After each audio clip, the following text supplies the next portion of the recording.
happened in the motorcade route. Something, I repeat, has happened in the motorcade route. Who controls the past, controls the future.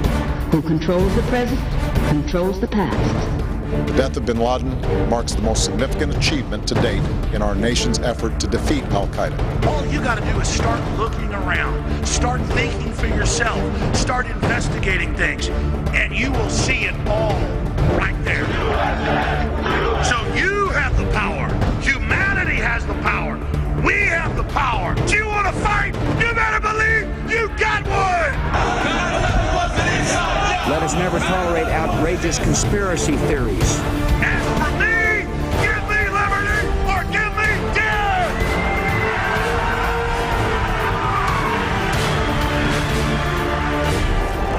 The answer to 1984 is 1776. Welcome to the Infowars Nightly News. I'm your host, Jakari Jackson. Here's what we have in store for you for this May 20th, 2013 edition. Tonight on the Infowars Nightly News, activist Adam Kokesh is being detained for allegedly assaulting a federal officer. Then, the DOJ formally accuses journalists of committing crimes. And a shotgun manufacturer is arrested in Denver as a terrorist. All that in Joel Skousen coming up on the Infowars Nightly News.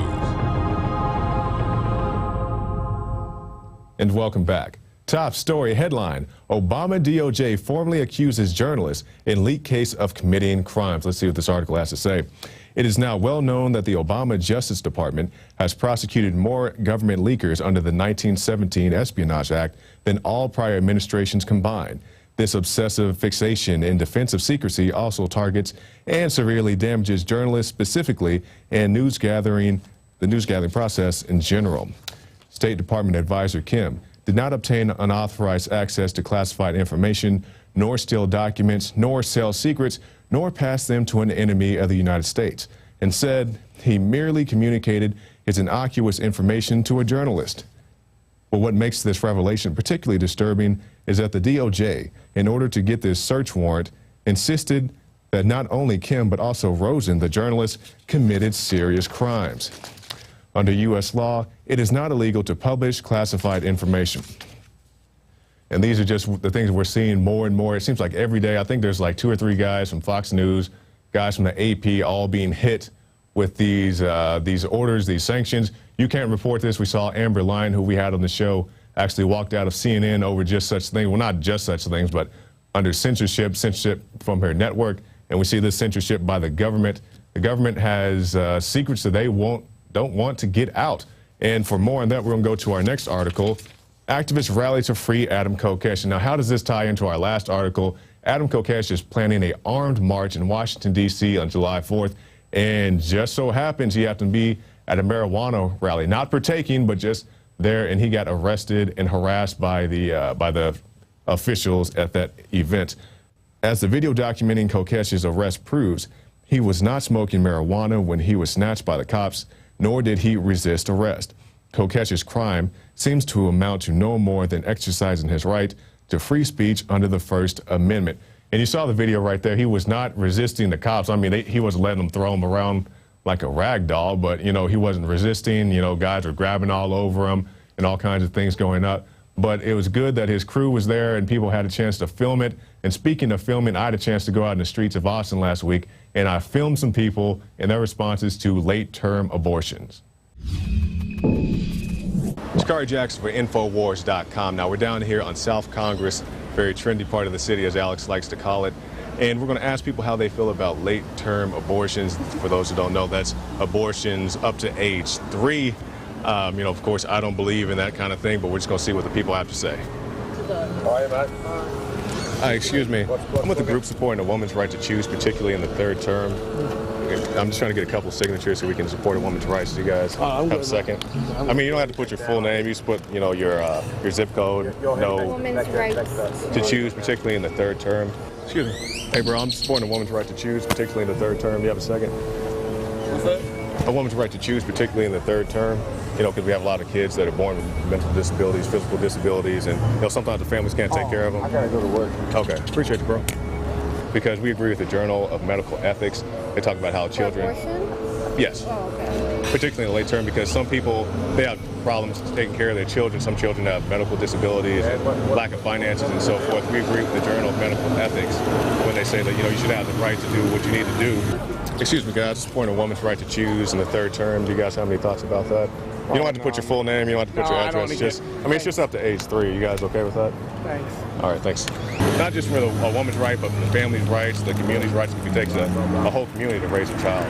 So if you guys, you know, just have, you know, just a second, you don't have to put your full address. I don't really support it. What about early term? You think that's okay, or? Yeah, I think early term is okay, but third term. Third term. I mean, it's just up to age 3. Excuse me, guys. I'm supporting a woman's right to choose in the late term. Oh, we already signed for one of those. Oh, you did? Yeah. Was it in the late term up to age 3? Something like that. Okay, thank you. Are you okay with that? Just age 3. Age 3? Yeah. I thought we were talking about abortion. I mean, it's called late term abortion. Hi, excuse me. I'm supporting a woman's right to choose. Do you have any thoughts about that, particularly in the late term? I would give my opinion, but we have to go back home. I'm sorry. All right, it's only up to age 3. What do you mean? I mean, right to choose up to age 3. Okay. I don't really have a strong opinion. Okay. I mean, you can decide. You don't have to believe in it wholeheartedly. Okay, great. In the Journal of Medical Ethics, you know, they're saying that, you know, some children are born and they have disabilities and other things. You know, some families can't take care of them. So they said, you know, just up to age 3, maybe we can, you know, help the families out and help them with their situation, you know. Yeah. Because we don't need any kids that, you know, can't take care of themselves and, you know, enjoy life, you know, so. Yeah. All right, thank you. You're welcome. If you can't support them, you know, I think it's best, you know, what's right for the family. We could have decided earlier. Okay, thank you. Excuse me, guys. I'm supporting a woman's right to choose, particularly in the late term. If you guys have a second, just fill this out. You don't have to put your full address or anything like that. But, you know, we agree with the Journal of Medical Ethics. It says, you know, the family should be able to do what it needs to do, you know, for what's right for the family, because you have so many children born with medical disabilities and families that can't really take care of them. So we just support pro-abortion? Yes, sir. Yeah. I personally cannot. You can't? Yeah, I cannot. What about you, sir? Okay, thank you, sir. Hi, excuse me, miss. I'm supporting a woman's right to choose. I'm pro-life, darling. All right, thank you. Heartbeats and bright ways. Heartbeats and bright ways. All right. Well, excuse me, miss. I'm supporting a woman's right to choose in the late term. In the late term? Okay. Yes, ma'am. All right, good. All right. Just need a signature, no money? Yes, no money. You don't have to put your full address. You can put your zip code. Because we agree with the Journal of Medical Ethics. It says, you know, maybe up to age 3. I was a pediatric social worker for 36 years in Brooklyn. You're talking to the... Oh, good. Preaching to the choir. Great. Yeah. Great. Yeah, so, I mean, we definitely would appreciate your support. And we may be back out here next week talking about vaccines and such, because a lot of people don't want to get their kids vaccinated. I'm sure you've encountered a lot of that. From Park Slope, Brooklyn, all the time. All the time. All right, thank you. Keep up the good fight.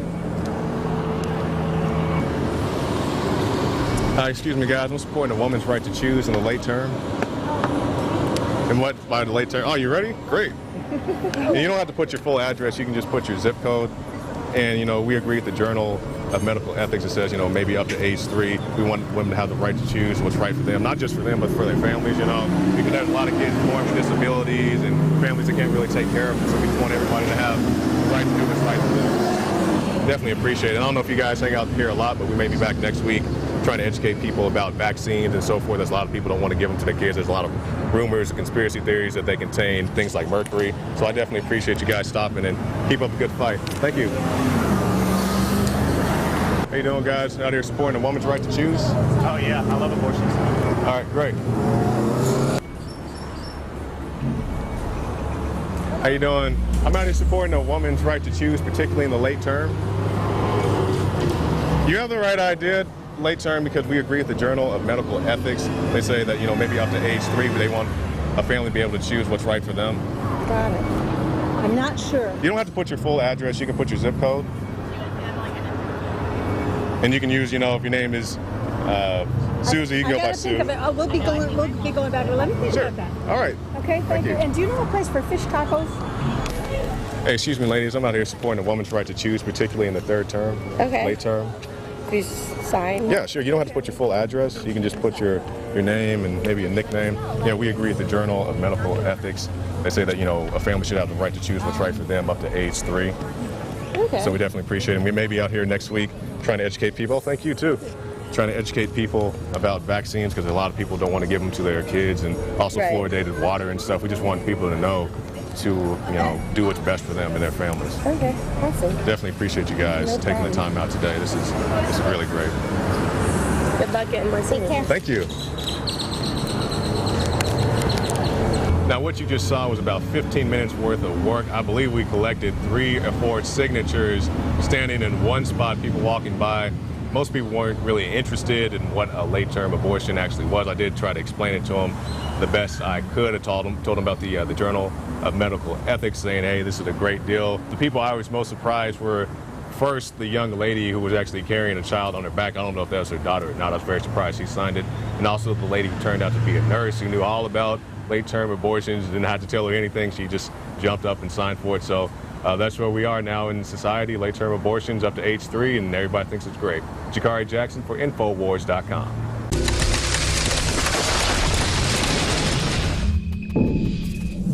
So a very surprising thing for me to find people, especially like that young lady who had the child on her back, to say they would support such a deal. Very surprising to me, but that's the city of Austin. We'll move on now.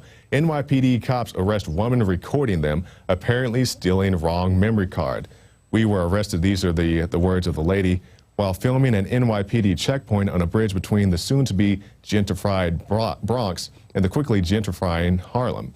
We were charged with OGA, misconduct, and resisting arrest. I was holding a bag of yarn in one hand and a canvas bag in the other. My partner had food in his hand and was tackled. I guess he wasn't carrying GMO. Even though their violent actions were unjust, we did not resist. Simultaneous with our, quote, arrest, the checkpoints were closed down. We were held for 25 hours. Now, these are the checkpoints that are popping up all over in the city of Austin. They do the no refusal DUI checkpoint weekends. In cities such as San Antonio, they do those year round, where they can just pull you over, draw your blood without your consent. But luckily, people are recording these kind of things and they're rallying against them. And speaking of rallying, Leanne McAdoo has a report, special report on the rally, the March Against Monsanto. I'm Leanne McAdoo, and this is an Infowars Nightly News Alert. Monsanto CEO Hugh Grant accused anti-GMO activists of being reverse elitists for insisting that there should be traditional agriculture or organic food and nothing else. Grant said in a Bloomberg interview he'd feel a whole lot better if opponents marinated a bit on where the extra chickens are going to come from or who's going to grow the new bushel. Basically saying protesters aren't playing fair by stirring up opposition toward his company through social media and with the upcoming March Against Monsanto. Well, perhaps if Monsanto wasn't bankrupting small-time farmers over patent infringement or suing dairy farmers who dare label their milk RBGH-free, critics wouldn't have to wonder where their food will come from. But Grant says there's space in the supermarket shelf for all of us. Monsanto has effectively purchased the approval of much of Washington, with ex-Monsanto execs steering government agencies like the FDA and the Supreme Court. The passing of the Monsanto Protection Act puts the biotech company above the law by banning the courts from stopping the sale, planting, harvesting, or distribution of GM crops, even if those crops are later linked to illness or environmental problems. But the political favoritism extends even further. Food and Water Watch reviewed State Department cables, proving that the United States government lobbied foreign nations on behalf of the biotech giant. Monsanto pays millions of dollars a year lobbying politicians, silences scientific research findings of their products, denies consumers the right to GM food labeling, and now we know that millions of our taxpayer dollars are being spent to advance their company's agenda worldwide. Yet Grant says it's the anti-GMO activists armed only with their Facebook statuses who aren't playing fair. Due to all of the activism surrounding the Monsanto Protection Act, U.S. Senator Jeff Merkley of Oregon has announced an amendment that will remove the act from the spending bill. To share this and other stories with your friends, visit Infowars.com/listen for a variety of ways to spread the info war. I'm Leanne McAdoo, and this has been an Infowars Nightly News Alert. So great report by Leanne McAdoo, and also be sure to check out her special report on Infowars.com. We move on now. Feds want to lower limits and criminalize alcohol consumption. This ties into what I was just talking about a second ago with the no refusal DUI checkpoints. In a move proponents believe will have no measurable effect on public safety, the National Transportation Safety Board is urging state governments to lower the allowable limit for drivers from 0.8 to 0.05.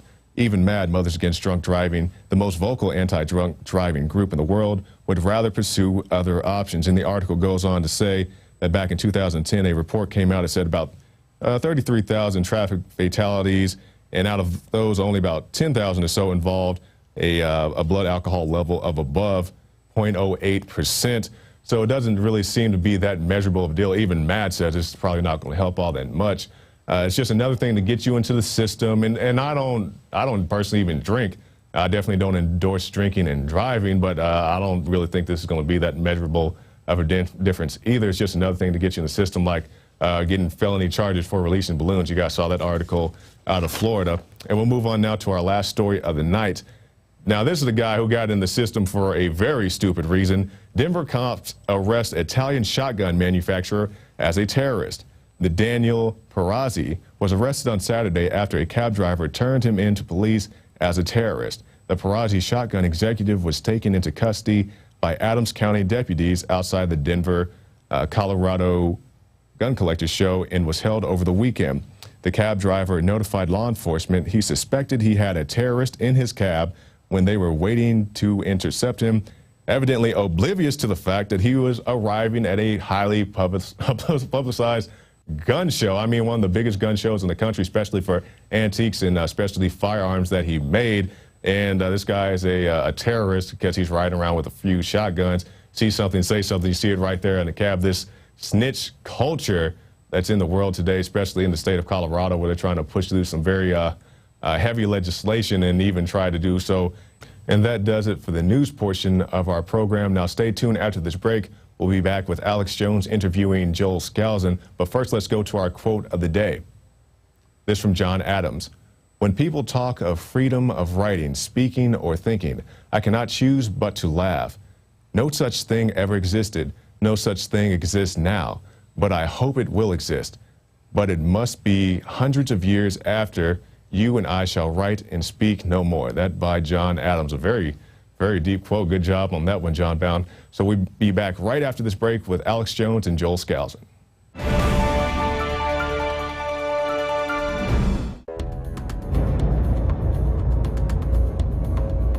Our viewers have demanded it, so now you're gonna get it. More pro-Second Amendment gun shows in the month of June. What we've learned is you cannot hide behind an I-beam when there's a 50 cal present.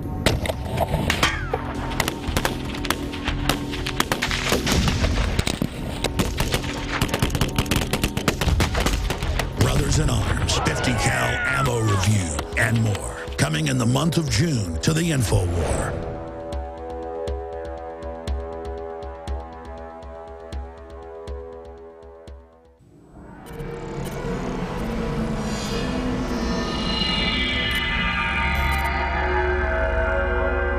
While we fight to retain our liberty, while we fight to expose globalism, we have to realize we're talking about a very powerful combination of power. Renowned author and expert Joel Skousen breaks down the globalist plan to shut down America and stage a new world war. In one day, America will go from day to night. And if you haven't prepared in advance, there's not enough time to prepare in 24 hours, even if you saw it that early. Coming to the Infowar in November is our new documentary film presentation. Strategic relocation is a systematic way to think strategically in the future about how do I safeguard. Joel Skousen, Strategic Relocation. The freeways are going to be crowded, they're going to run out of gasoline, they're going to run out of food, and then they're going to start to go north and south of those freeways. Joel Skousen is renowned as one of the world's foremost experts in strategic relocation and the securing of your home. We talk about natural disasters. The health environment, we talk about pollution, the water quality. My personal experience about being in every one of these states. Government is digging in for the organized, incremental collapse of society and world war. The U.S. isn't building huge underground bases and bunkers because of some terrorist threat. They know that a massive nuclear attack is coming. They want that attack to come. Most people won't even be ready and won't be able to get out of town when any of these nuclear weapons fall, because there'll be absolute panic. There is no preparedness without strategy. What I tell people is that you do have time. Prepare wisely in advance. This Christmas, give the gift of preparedness. Strategic Relocation, the film, with Joel Skousen and Alex Jones.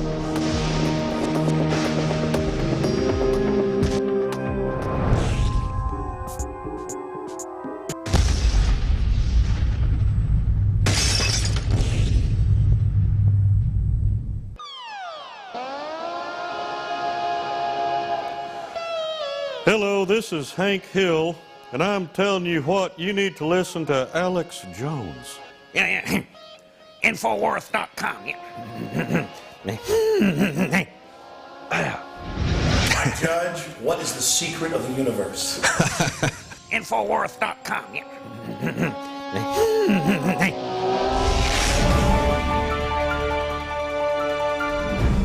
Well, he's back by popular demand. It was a year ago, roughly, that Joel Skousen, the editor-in-chief at World Affairs Brief, flew to Austin, Texas, so that we could film the documentary Strategic Relocation here at the Infowars.com studios that accompanies his third edition of his best-selling book, Strategic Relocation. He's also the author of The Secure Home, the #1 bestseller when it comes to secure homes for the last several decades. And I wanted to get him back here today to get into some of the geopolitical developments happening around the world, because he has great insight into that, and we found it to be extremely accurate in the past. But first, to get into the fact that strategic relocation is something that pretty much anybody out there can do.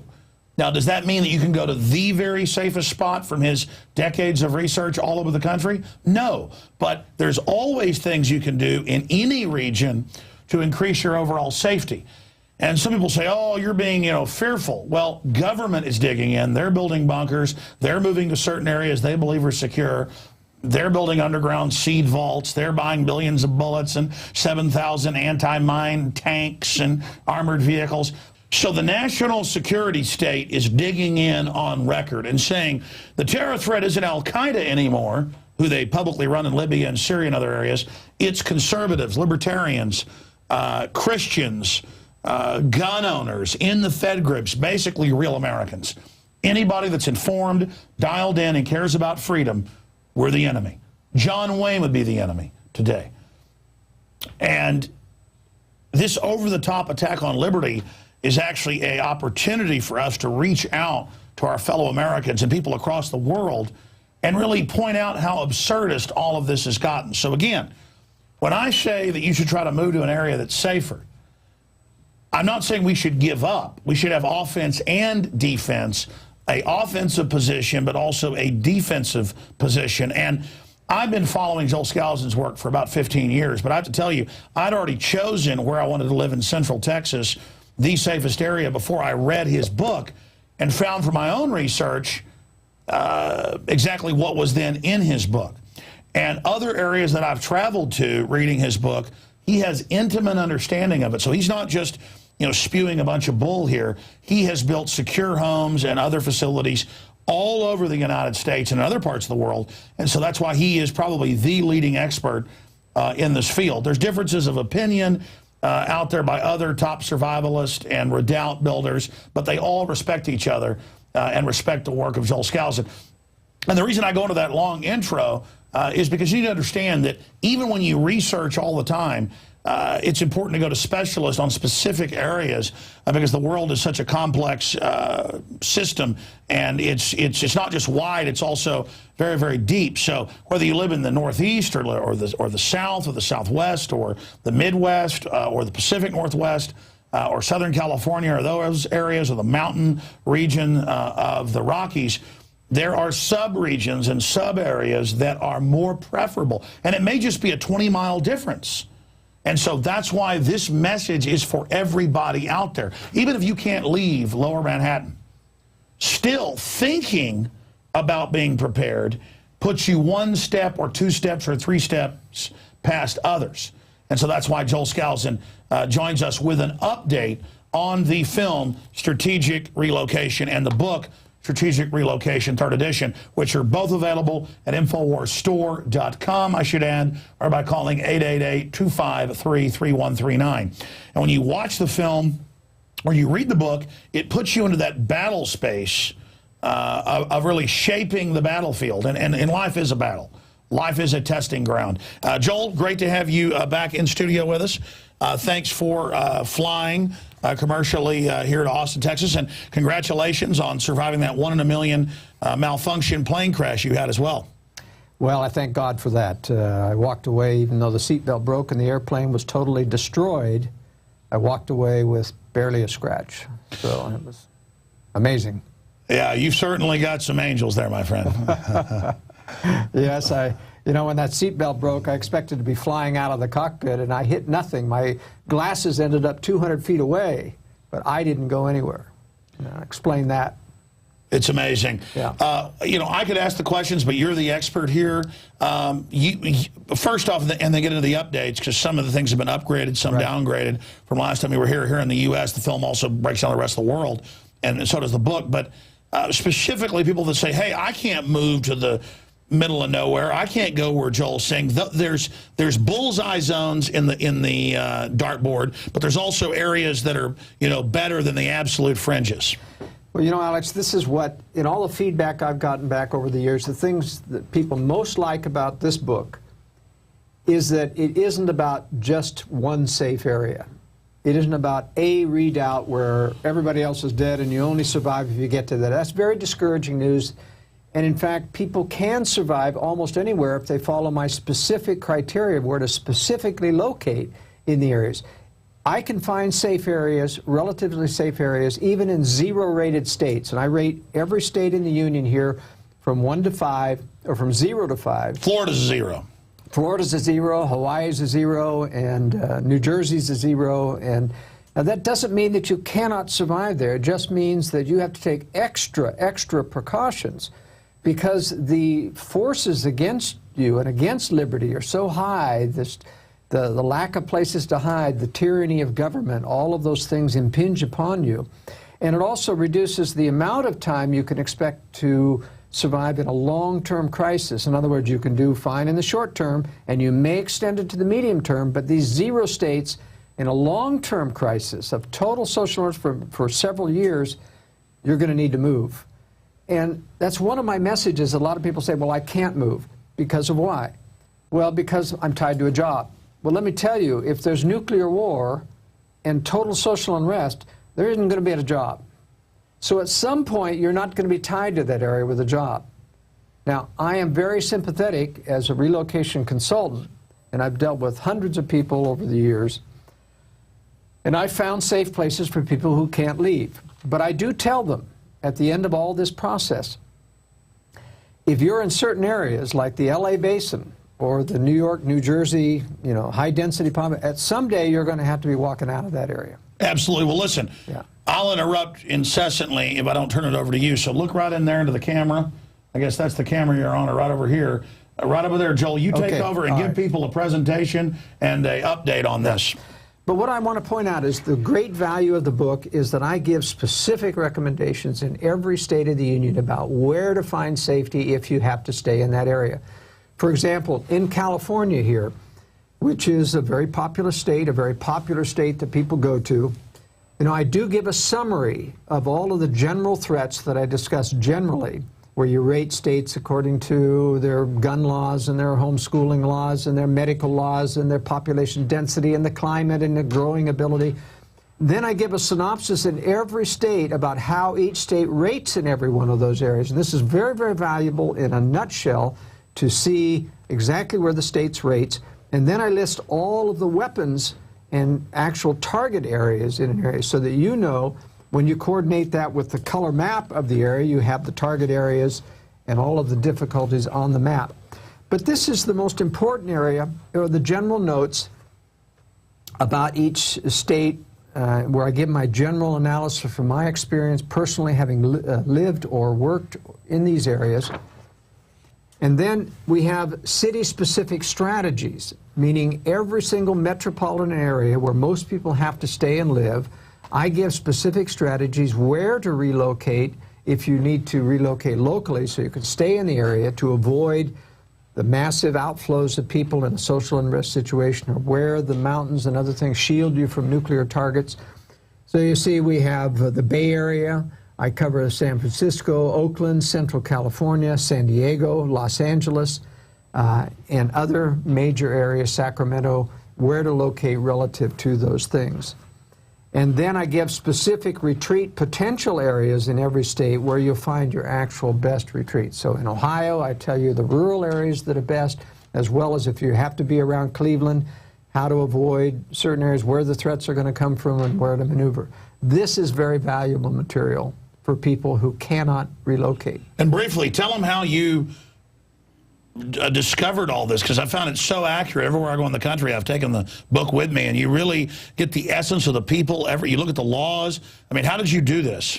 Well, a lot of the credit goes to my son, Andrew, who helped me do this third edition. He did a lot of the research on all this, and we literally had to redo all of the data from the previous editions because it had become outdated.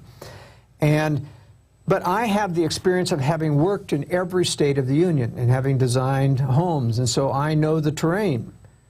I also have developed, because of that experience, I mean, I haven't been in every square foot of every state, but I have, knowing when I went into Ohio that here this well has a lot of sulfur smell and other things, it alerted me to the fact that even rural, safe areas have liabilities.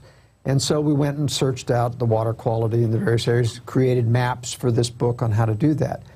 But I also developed criteria that there was a certain understanding, and I tried to teach people that. If you move into an area, I can teach people how to look where the retreat routes, where most flows of people are going to go in the primary and the secondary, when the freeways get cut off, and they may be stopped by federal authorities in order to allow for troop movements, for example. I developed these principles about how to develop and predict where the flows are going to go, and in addition, how to get sufficiently far away, how to determine the criteria about how far people pillage. We learned that from the World War II situation where Germans were getting on the highways, fleeing the Russian troops, and they pillaged. How to take the road less traveled. That's right, the road less traveled, and how to avoid the fact that if you're traveling after a mob that has left a city, everything's going to be pillaged clean up to a mile on either side. And over a 2 or 3 week period, they'll get out to 2 to 3 miles, and over a month of refugee flow, they'll get out to 5 miles. But after 5 miles, hardly any of the farms got touched. And so that tells you something. That you be 5 miles from any major road. Well, and it isn't. It's major arteries. That's right, major arteries. And when you get to secondary roads, you can be within a mile of them. In fact, you can even be within half a mile if you've got sufficient tree cover so that nobody can see it and isn't an obvious driveway. So if you're like over a hill, down a dip. That's right. In fact, guys, do me a favor. Will somebody get my keys out of the other studio and go in my car? In the floorboard of the passenger seat is today's paper. I bought it this morning, read the story, didn't bring it. Later, I want to show viewers just a microcosm example of this. The cover of the paper, and I read the article, said that Austin's one of the richest cities in the country now in this depression/recession. And that as that happens, we have the second largest influx of poor. So there's kind of a time-lapse example as the country gets worse and worse. The few wealthy cities have the poor flooding into it in kind of a bizarre form of pillaging. Mm-hmm. And then I saw statistics. Austin's now in the top 10 for petty crime. They're scared of getting shot coming in your house, but they'll knock out your window, steal your purse, grab your iPhone, walking down the street. As the country collapses, they're all racing into Austin and of course that's another form of pillaging, a soft pillaging, but it just shows when things collapse, people that have been prepared are the main targets. And it also shows that our demographics in our country are changing. It's not 11 million illegal aliens. It's 20 to 25 million illegal aliens. And they're increasing at, let me tell you this, the Border Patrol has just reported that they're catching and deporting over 1,000 a day more than what they used to because of this amnesty that's looming. It's just a flood coming across the border. So the demographics are changing, and they're getting worse. And the Democrats will get their voters to take the guns. That's right. I mean, this is what the multicultural agenda is all about, is watering down the vote, changing the vote. That's why Colorado, and I might say that there have been some strategic events in this country in the past 6 months that have changed the ratings in the book. That doesn't mean it's out of date, because we are continually updating this book, every new printing, and they're getting printed very fast because they're in bestseller status. But every new printing has changes. The latest printing, for example, downgrades Connecticut 1 level, 1 number. It downgrades Colorado 1 number and New York 1 number because of this gun control. These 3 states have changed. I have no less than 3 consulting clients that are leaving Connecticut because of passing a gun ban. They are required to get rid of their assault rifles within 6 months. And so we have people shipping weapons out, and I've had no less than 2 calling me and saying, where can I ship my weapons? And where can I relocate fast? So there are reasons. And companies and corporations, just like corporations leave countries that become tyrannical, this is something governments and elites do, and you're trying to just give them top-level consulting on what individuals can do. But again, the media is like, oh, it's so crazy to worry about where you are. Let us just rob you. Here's the article. The guy's got it really quick. Poverty grows fast in suburbs. Austin's second to Atlanta in rate of increase in poor, authorities say, and then admits in the full article that they're migrating here because of the low taxes and the wealth, but that it's putting this giant weight. So this is, again, you're talking about in a total collapse what happens to areas. This, though, is in slow motion. That's right. There are gradual demographic changes, and that's why I mentioned the increase in illegal aliens. It's loading up the lower southern states with more and more Mexican immigrants. You're going to have more load on welfare, and that's a lot of the poverty that's moving into there are just what I'm talking about. More because illegals. Mexico has collapsed. More illegals coming in here. We have a failed state. We're attracting them, and we're offering free services. I mean, this is incredible. Not only that, you cannot underestimate what this amnesty bill is going to do, because not only is it giving amnesty to every one of the 20 million that are offered. But their families. But their families as well, and it's got a loophole then for Homeland Security that they can waive the if you've been deported, you can't qualify. They can waive any one of those. They can waive the requirement that you've got a criminal record. In other words, they can literally open the doors to everyone. This is the end of America. And they will use these groups who are fleeing globalist tyranny, can't blame them, they will use it to fully, I mean, that is the plan, to just radically connect now socialism to the whole agenda. We've also had in the news at the time that we're doing this interview about horrific tornadoes in the main tornado alley within the United States, Oklahoma, Texas. And there have been terrific tornadoes even in the South the last 2 years. So they are increasing. But I noticed in the news a story today when I was just eating my breakfast before I came over here about a family that had survived a tornado barely because the top had blown off their shelter. Now they had a tornado shelter, and people who did not have a shelter literally died or fled, and there's a lot of deaths involved in these tornadoes. But those that made it in the shelter, some of those shelters lost their roof. That's because the typical shelter in the Midwest has a metal roof on it, a tin roof, and it's just a hole in the ground that's got concrete and then a metal roof on it. It shows you that you really need to take better care if you're going to shelter in place, whether it's for to create a safe room, whether it's against fallout, or whether or not it's against tornadoes. And those of you who have homes in Tornado Alley or anywhere where there can be concrete roof, have the excuse to build a safe room and say it's a tornado shelter, but put a concrete roof on it, because then it serves not only as a fallout chamber, but it also serves against tornadoes, and the roof isn't coming off even in 200 or 300 mile-an-hour winds. So that's a lesson to be learned that people need to be aware of. Amazing. And again, I feel so sad for Latin America and all the things that have gone on down there. But I mean, I've been there many times. It's scary. You've lived down there. And now it's just like, hey, let's totally, you know, open up America to this. Why do the globalists want to fully collapse the country? Because if they do that, I mean, it's going to really, really bankrupt things. I guess they're loaning out fiat money, so why does it matter? Well, in fact, they give every sign that they're not going to collapse it economically immediately. I think they want to wait until they can scoot this collapse in under the cover of war. And that's about 8 to 10 years away before they're ready. Sure, but when I say collapse, I mean the states, bankrupt the states with... Yes, because, but most of the time that's meant to federalize the states and to bail collapse them into that's globalism, right. yeah. And it's just like I'm expecting, and this is why there's a big boost in the stock market going up past 15,000. It's just ridiculous with an economy that's stagnant. It means that all of the bailout money is going into the speculative economy. The major banks have money to throw in, the hedge funds have money to throw into ballooning the stock market. But it's going to crash.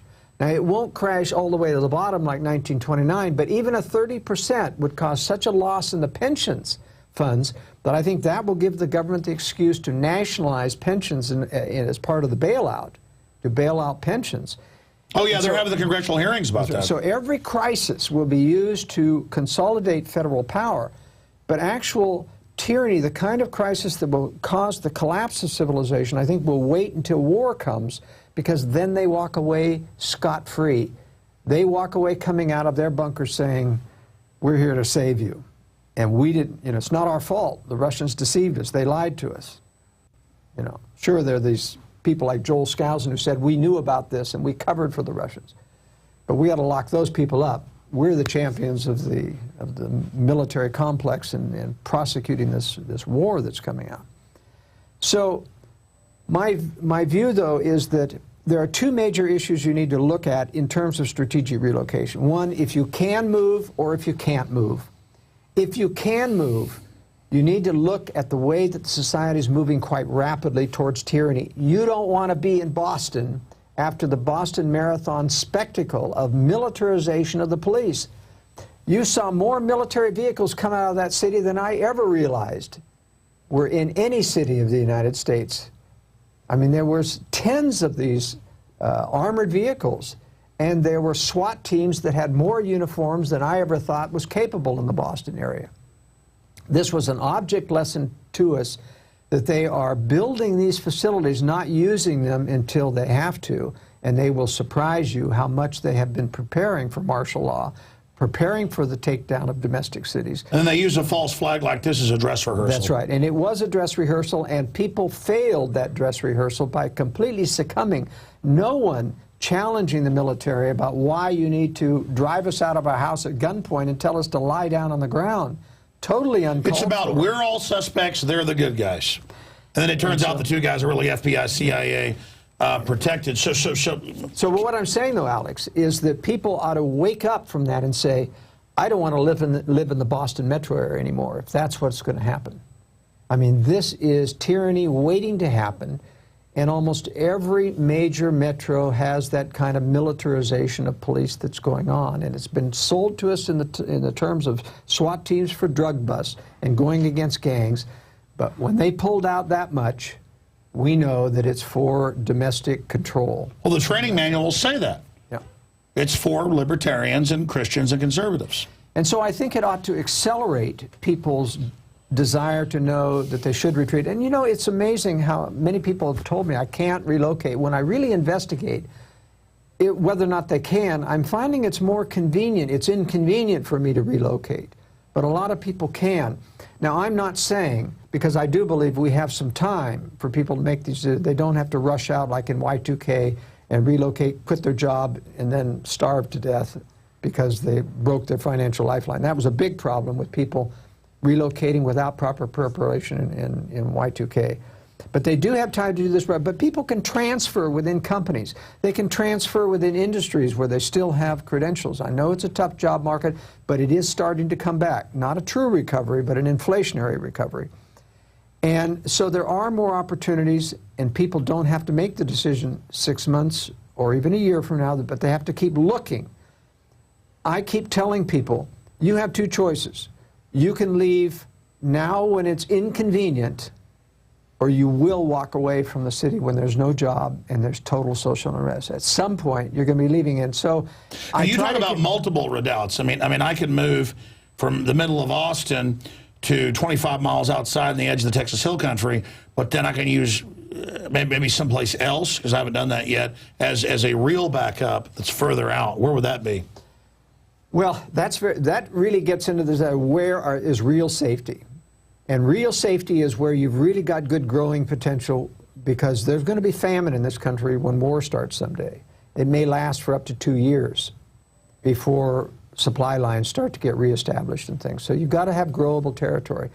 But unfortunately, a lot of the easy growable territory in the Midwest is not safe, or it's susceptible to a lot of influx of Easterners who will be fleeing the East. There's too many people for people even to grow crops in the East, because literally they'll have tens of people surrounding those crops and stealing them before they even get ripe. You've got to be rural enough where you can grow crops without the defense. You know, you don't have to be shooting people who are just starving. It's one thing. I don't mind shooting a person who's a criminal or somebody who's aggressive, who's going to try to use force against my family.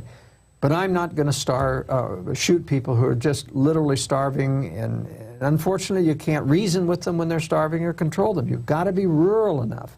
So that's right. Studies show that even with very moral Christian groups in Europe and in multiple wars, and let's face it, we're pretty immoral on average compared to them, and they wouldn't put up with abortion and stuff back then, that within 7 days people start robbing, 10 days they start killing, 15 days, 90+% of people began eating other humans. Cannibalism. You've seen those Pentagon studies, I'm sure. I mean, what have you seen from your own studies on that? Well, I was in Uruguay when this aircraft went down in the Andes, and these were soccer players. These were tough individuals, and they began cannibalism. They had to.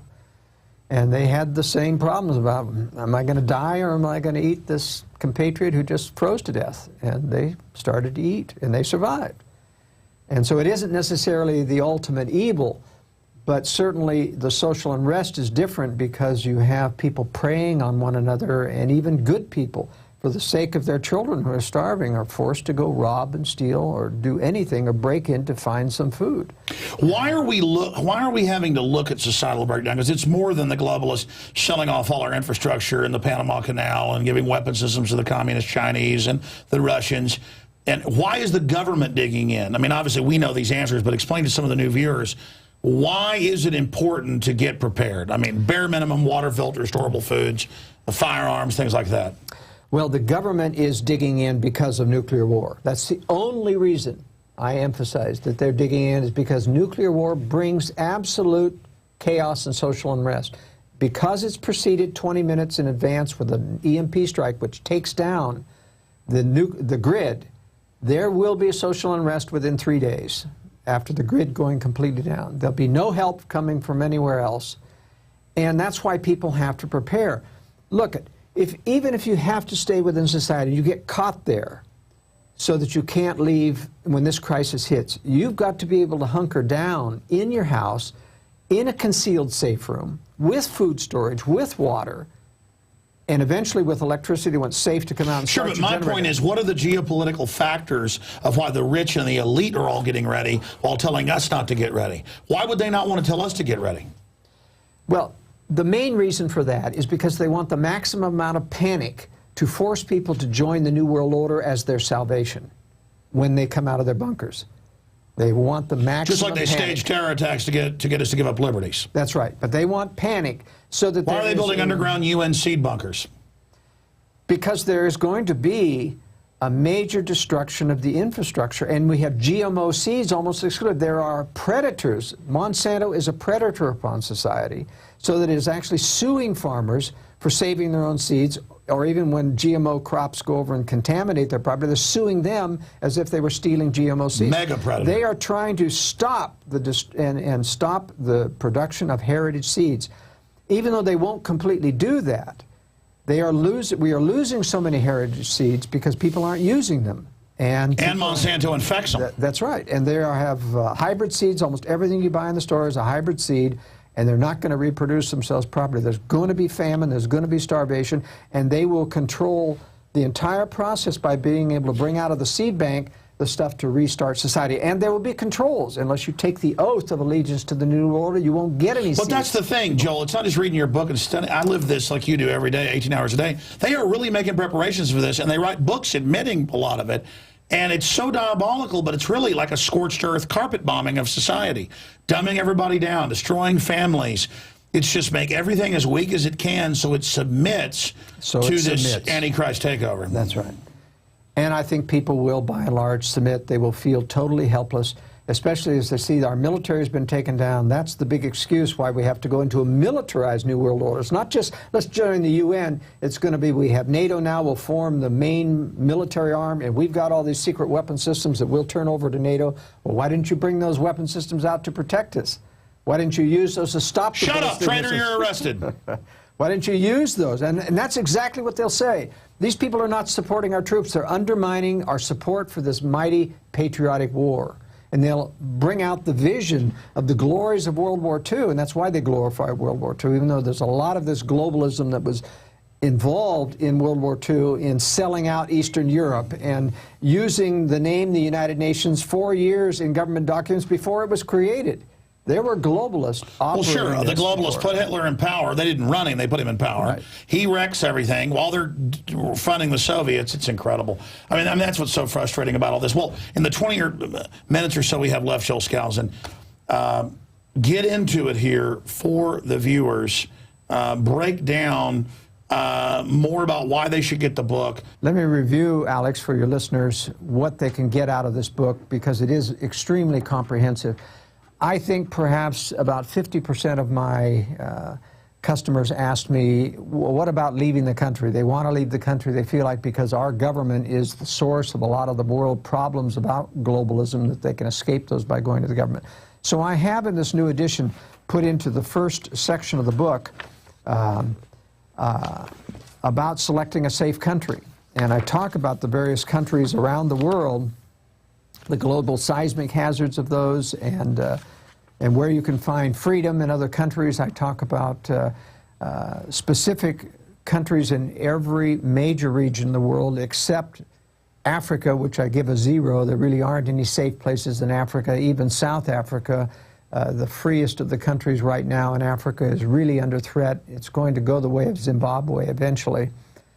In Europe, for example, I cover the fact that Spain has traditionally been the safe haven in Europe because it's the furthest away from the invasion threats that come from the East. And most escapes, as you saw in the movie The Great Escape, have gone through Spain, over the Pyrenees. Spain is a more wide open country. It has as much surface area and water. Eventually you got to get out of the country by water, but that's usually possible. Eastern Europe, I have a lot of Eastern Europeans ask me if they can go back to Eastern Europe, and I say no. The fall of the Soviet Union was a carefully crafted deception. They will take over Eastern Europe again, so don't go back there, even though it has the appearance of liberty. And I have a lot of communications with people from Hungary and Czechoslovakia and others who have given me substantial evidence that the current leaders and the leaders ever since the so-called fall of the Soviet Union have in fact been communist puppets and will intend to yield the country back to Russia. But South America gets the most attention from people who are interested in relocation overseas. And South America has traditionally been the best place for Americans. It's cheap living. You have all these expatriates living in Chile and Costa Rica and Argentina and Uruguay, Brazil and Panama, and saying the life is great. You can get everything you want down here. But you have to understand, from the point of view of a person like myself who's lived overseas in Latin America for a total of 2 or 3 years and am fluent in both languages down there, I can tell you that there's a lot of Marxists in these societies. All of the universities are Marxist. They train people to be Marxist and socialist when they come out of it. There's only one free market university, and that's in Guatemala. And it's a very good free market university, the Marroquin University. But everything else is extremely Marxist, even in Chile and Argentina and Uruguay, who are also run by both corrupt countries and coalitions of leftists. Chile's the only country that really still has what you would consider a center-right government, but it has had Marxists in the past ruling it. It had the collapse of the government before in the coup that took place with the communist takeover. There are still Marxists in all of these countries, and what my fear is that even though the life and living is good now, that when the United States is subjected to a third world war and is no longer able to assert power in these countries, the Marxists will take back over, because China and Russia will certainly putting power on their compatriots in Latin America to go with them in their alliance against the West. And I think you're going to see most of Latin America go communist at some future time. It'd be a bad time to try to get back to the United States. One of the conclusions I come to, of course, in the book is that the reason why, even though our government is tyrannical and will continue to oppress us here in this country, there is no other country in the world that has as many potential resistors as the United States. At least 20 million and growing. And even though it's not enough to win back the nation as a whole, it is enough to secure the fact that we will have a great deal of resistance and pockets of liberty that will always exist in this country. So as we go through the book, the most important thing for most people are these color maps that we have in the book. And this is a general reference map of the entire United States. And if I can just give an overview here, this is the most populous area of the United States where the least safety is. The Midwest is the next safe area, but most of the outflow from the East Coast will either go north into Maine, New Hampshire, and Vermont, or upstate New York, where there is some safety, or it will go westward. And unfortunately, coming out of Florida, almost everybody eventually will have to pour out of Florida, and that puts these other states at risk. And the risk doesn't lower until you get into eastern Texas, Oklahoma, Missouri, the Ozarks. These are some moderately safe areas in this country. The northern areas are fairly safe as well because most flow will not go north. A lot of insects in summer and a lot of cold winter in the weather. And you have the Great Lakes, which of course prevent people from getting up into the Upper Peninsula, one of the better areas in the north central area of the United States. But you don't get into the really great safe areas as a general until you get into what we call the Intermountain West. This is the area in which Jim Rawls, noted survival expert and good friend, says is the redoubt. This is an area that has good agricultural potential as well as good military resistance potential. But I broaden the area to include the entire Intermountain West here because if you take, for example, the core in the center of Salt Lake City, which is in itself not a good area, you've got 700 miles of desert separating you from the LA basin. You have about 700 or 800 miles separating you from the Bay Area and from Portland and Seattle. It's just almost impossible for those population centers to get to this area in a complete social collapse. And you even have 500 miles before Denver, filled with a lot of mountains and terrain, difficult to cross without gasoline, which will be immediately in short supply in those areas. So even though this is my highest rated area within the United States, still I can find safe areas in every state of the Union if you consider the fact that they may not be safe for the same long-term period as they are in the Intermountain West. I also believe that a lot of the wars which come upon this nation will drive out good people in these high-density population areas, and they too will merge further west.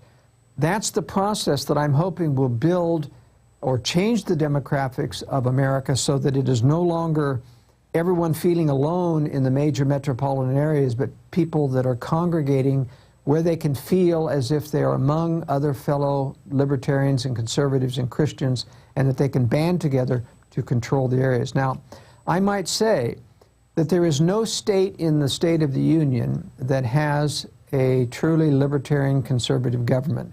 Even the highest rated states of Utah and Idaho still have mainstream, quote conservative, but mainstream governors who are under the influence of mainstream presses, mainstream newspapers, which try to get them to compromise and not to take extremist views such as defending the state against federal powers. But there are many sheriffs within these areas, and there are powerful legislatures which are in the hands of conservative majorities that continually resist these governors.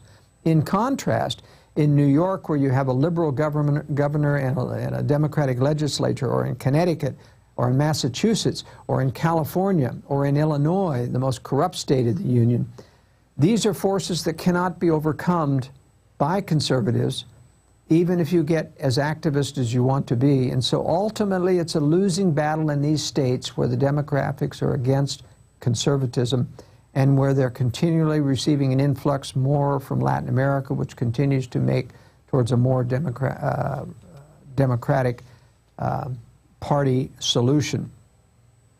And so I think you ought to, even those that cannot leave, you have to look forward into the future and say, if I eventually have to leave, where will I go? And sometimes you can make preparations in advance of that. Sometimes you can join forces with friends, with relatives, or church groups or other things to have a country retreat someplace that is safe.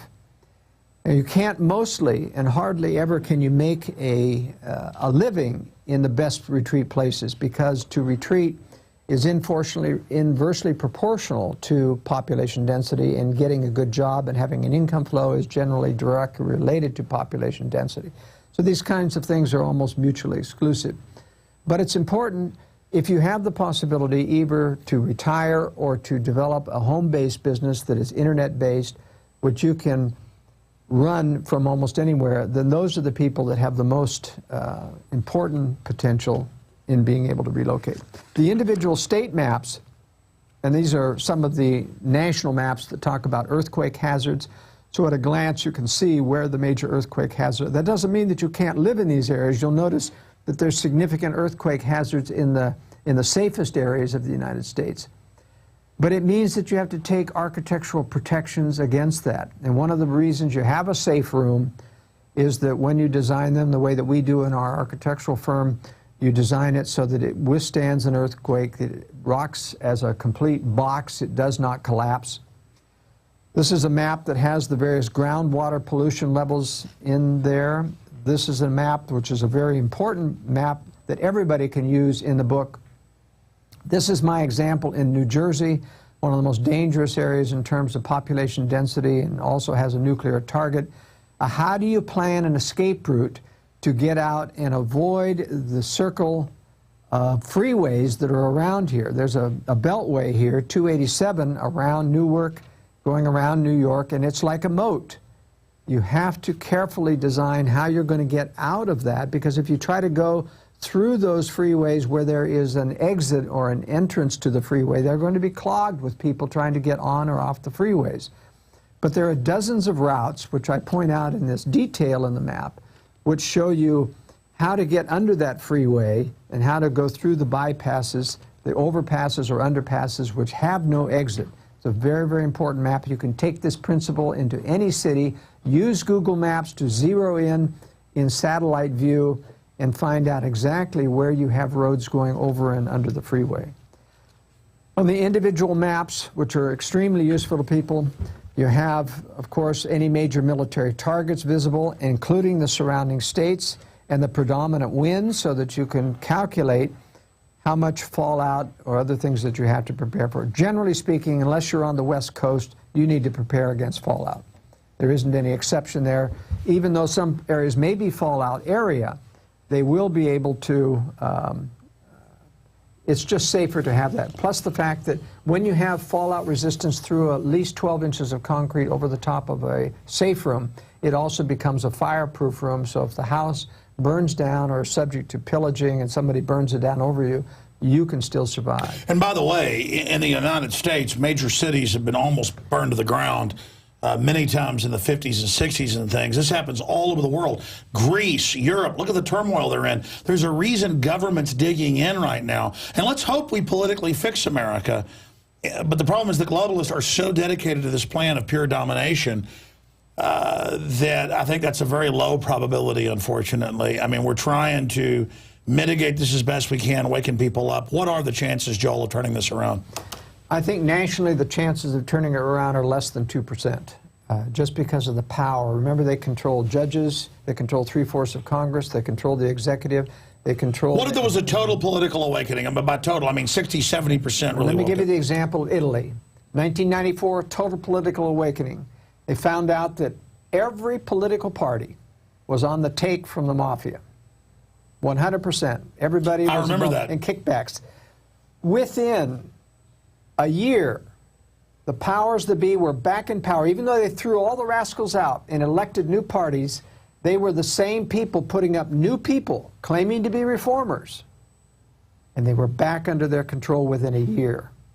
It's almost impossible with the kind of secrecy that governments have to detect when they are lying to you about it. I mean, look at George Bush, proclaimed that he was a Christian and sat there as a skull and bones member and did the globalist bidding throughout his... And well, look, I mean... and look at Eastern Europe. Look at the fall of communism. There's very few Eastern Europe people that saw that, for example, that the follow-on to Ceausescu in Romania was, in fact, a communist who was just faking it. That Václav Havel, the great reformer, was, in fact, an agent for the communists. Now, in Poland, Poles all know that Lech Walesa was a communist agent because that's been broadcast, but they didn't know when the fall of the Union happened. What about Solzhenitsyn? Solzhenitsyn was a true reformer. Russian nationalist. Russian nationalist, but he was sort of a socialist, too, and that's why he didn't like America. Of course, what he saw in Boston in the East was, you know, a corporate America. It was not true free markets. Well, he saw the dead culture. Yes. And it freaked him out. It did. But, you know, Sakharov has been, there's certain indications that he has not been really... Let me bring this up to you. What about trying to get the establishment itself? Because I know that I've been able to reach some of the highest levels and actually get people to think for themselves. I mean, this thing ends so evil. I know we are facing an evil force, and the deeper my research gets, I mean, it really is a good versus evil thing. Is there any way to get a 100-year reprieve like Nineveh? Not unless the nation repented morally, and I don't see that happening. We're moving very rapidly into an immoral society. Because the system knows immoral is dumb, and dumb can be enslaved. And immorality also is the gateway to entering the insider system. So you see, as they expand the New World Order to insiders, they want to bring them through the gateway of proving that you have no principles, that you can cheat on your wife, that you can be immoral, that you can hide. And it's just like, as I told, you know, my buddies, my peers who were growing up, I went in the military, they went into the CIA or the FBI, and every one of them told me at some point when they were in a foreign or out-of-town environment, the company, the government paid for prostitutes to come to their hotel rooms. Those that accepted it continued to go up to the system. Those that rejected had their careers capped. They could stay on the white side at a low level. That's what I wanted to get to before we hit some of the latest news here that ties into all this. White side, dark side. The more I research, and of course that's there historically, but the more I research, you're absolutely right. They literally keep the white side doing all the grunt work, doing all the, you know, running everything. And the legal work. Well, the legal work. While the dark side just runs around doing whatever it wants, laughing at the other side. And then whoever's the most evil and cunning goes to the top of the dark side. So they almost use a free market in evil. Exactly. Yeah. And it's like taking over the news. They didn't do this by force. They bought out. They coerced. They hired only liberals. You can't graduate from journalism school as a conservative and get a job anywhere, in any newspaper. And again, even the term liberal, these aren't liberals. That's right. In fact, the news media isn't purely liberal. It is, in fact, pro-government.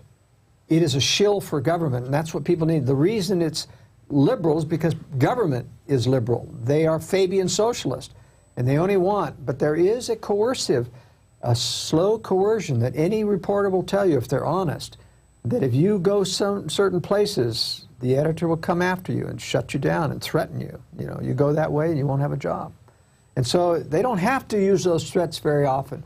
You know, it's kind of a symbiotic relationship. They can absorb and feel what will please Well, and the somebody editor. does what they want, they go right to the top. Yeah, and they see that. They could just pick out of thousands of people who already fits the shape. In the military as an officer, I mean, you only saw yes men go up. And boy, I'll tell you, there was a lot of pressure to say yes because you get a fitness report every 6 months.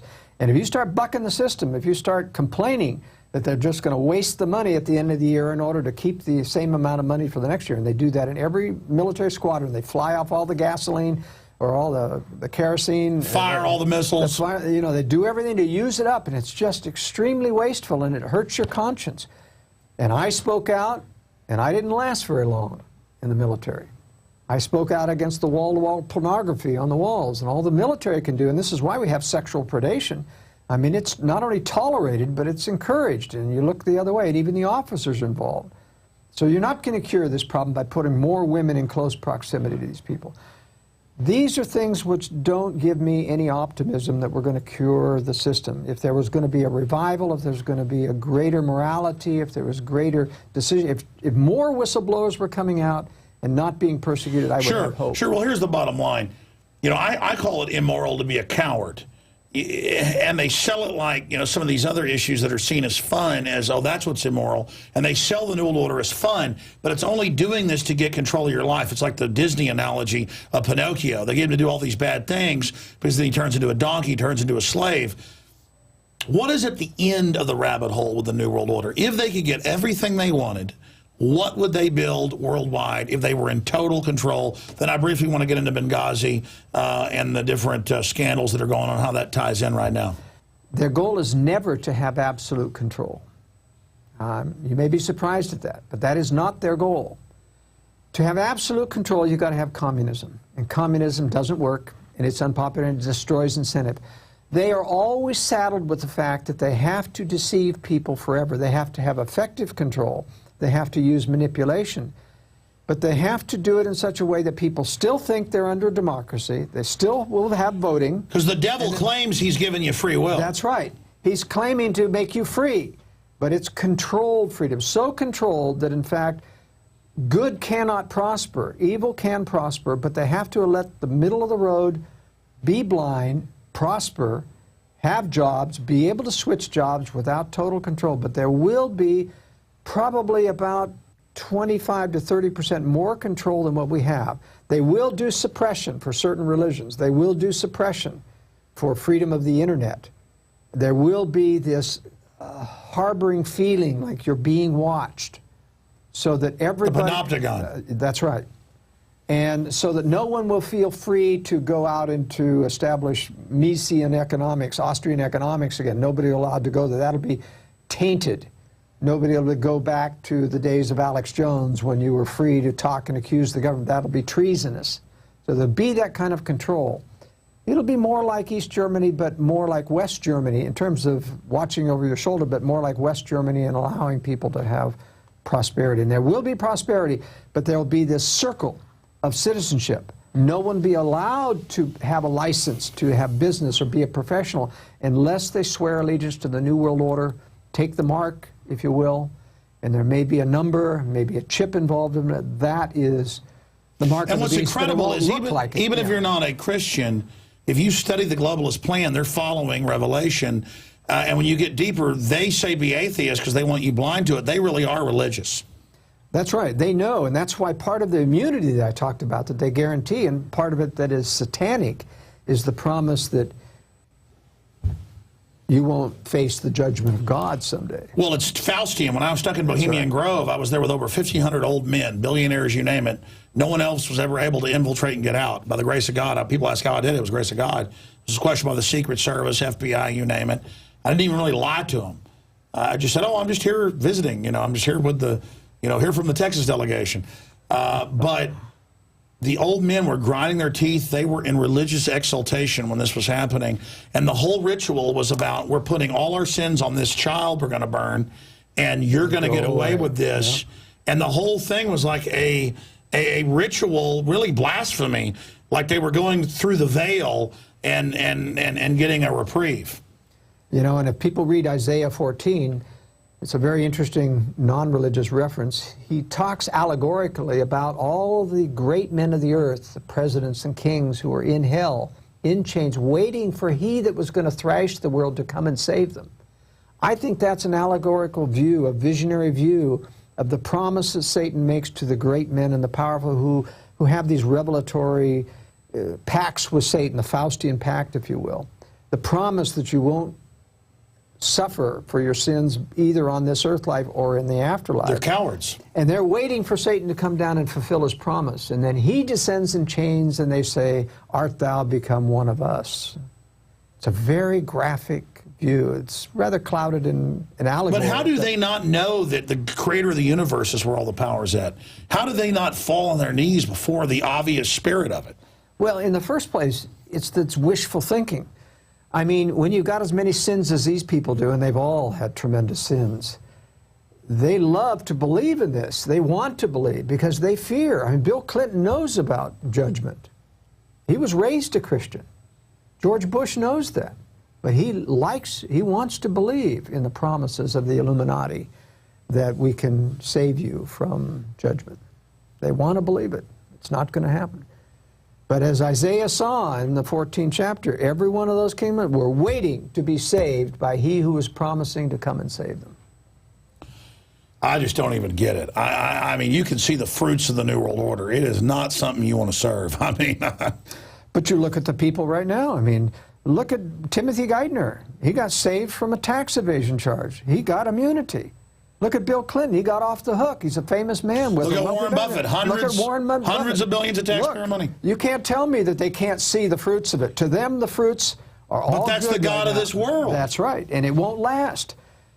But they don't see it now. And they see that as their only way out because right now they're looking at judgment. They're looking at prosecution. We control the surveillance machinery of the United States specifically to preserve our immunity.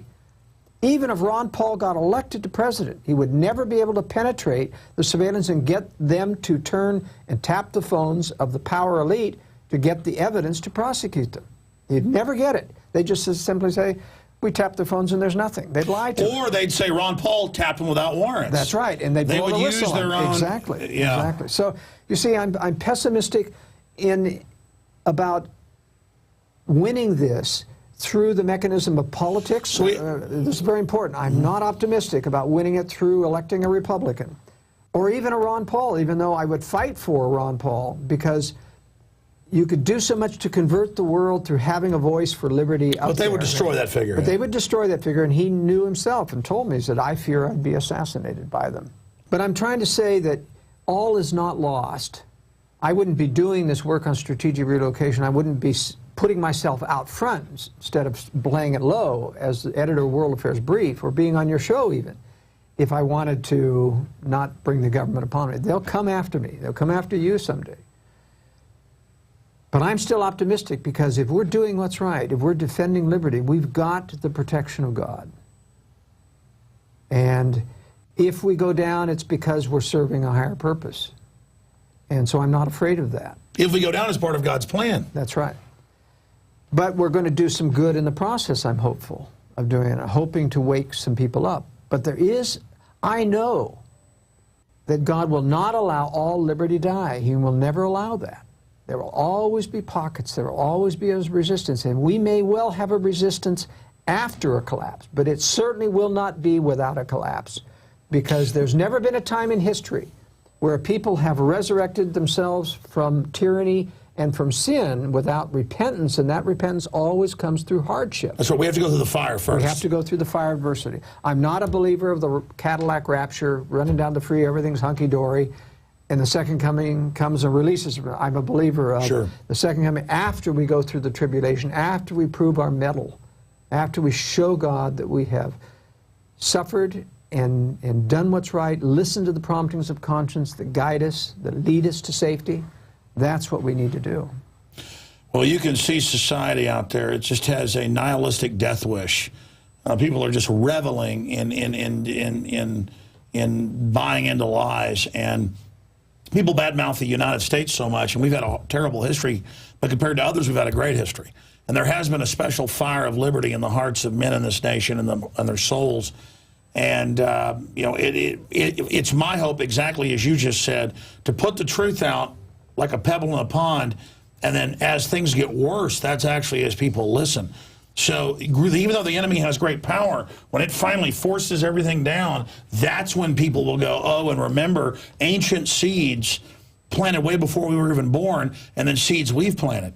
That's right. They will remember that Alex Jones predicted that he was right. And even though he was ridiculed and vilified, confiscation of guns will come someday. And concentration camps will come, and people realize you were right. And so that will convert them. Now, whether or not they've got time then to do anything, if they've waited that long, that's why my message in strategic relocation is be wise beforehand. That's right. And also culturally be aware of this and explain to your children there's a false culture, all of it. And then they will see it for themselves. It's not like you're indoctrinating your children. The state does that. You're just showing them how to see, unlocking their mind. We only got 3 or 4 minutes left. WorldAffairsBrief.com, the book, the DVD film, all available at InfoWarsStore.com to support our work. But Joel, in closing, just spend 5 minutes on Benghazi, on the things that are currently happening, the IRS scandals, all of it, you know, as people watch on this Monday night. Well, there are 4 scandals that are plaguing this administration. I think they're accidental. I don't think they were purposeful leaks because they're desperately trying to make them go away. They're trying to make the Benghazi go away by diverting it only to the minor aspects of Benghazi about whether or not the administration misrepresented. The Republicans are helping cover That's right, and they are helping because the testimony they had before Congress has been mentioned that there was a stand-down order given, and it's amazing there have been no follow-up questions. Sure, you go up the chain. That's right. You can follow. In an investigation, you can petition, you can subpoena Colonel Gibson to come in and said, who gave you out of African? Because it wasn't General Ham. He got relieved for not going forward with the stand-down order. He wouldn't do it. Somebody else took his place and called you. Who was that person? And then bring him in. And who told you to stand down? Now that will tell you, and that's why you'll never learn, because that will tell you that Obama didn't give the order. And that's why they want to go to drones and robots that are autonomous, because they're so sick of even their own hand-picked generals have done it, finally wouldn't sit there and watch their own people killed. That's right. The IRS scandal of Obama is a big thing because there's no way to work around that. It happened. It's been happening for decades. It's out in the open. Heads have got to roll. They've rolled.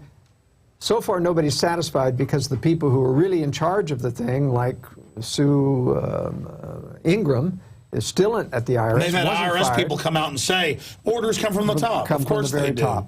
And so the military scandal, about 26,000 rapes every year in the military, is not going away. It's not going to get better. They're going to have more sensitivity training, but it's not going to do any good. And especially as they bring, you know, gays and homosexuals in, this is going to be more predation in that regard as well. And the AP scandal is never going away because the government is surveilling everything.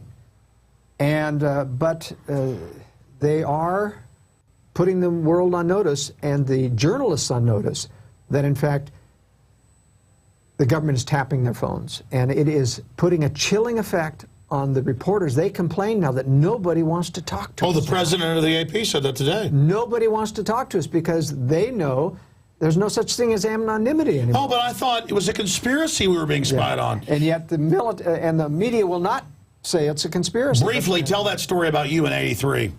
Well, in 1983, I was sitting in my office as chairman of the Conservative National Committee, and I was warning my overseas compatriots, free market, people trying to start new political parties in El Salvador and Guatemala around the U.S. thing about a particular Army Reserve major who was claiming to be their friend but worked too high in government. I was saying, don't trust him, don't get too close. This was on the telephone. Within 15 minutes, he was in front of my desk saying, don't you ever talk or mention my name on the telephone anymore. Within 15 minutes. That means they were listening full time to my telephone and immediately telephoned him, told him about it, and he was stupid enough to come in and tell me, alerting me to the fact that government was surveilling everything even then. No, we've had it with whistleblowers, and I don't do this as a chilling effect. People need to be warned. They've blown almost every person except people that sent us mailed info and then with points to check.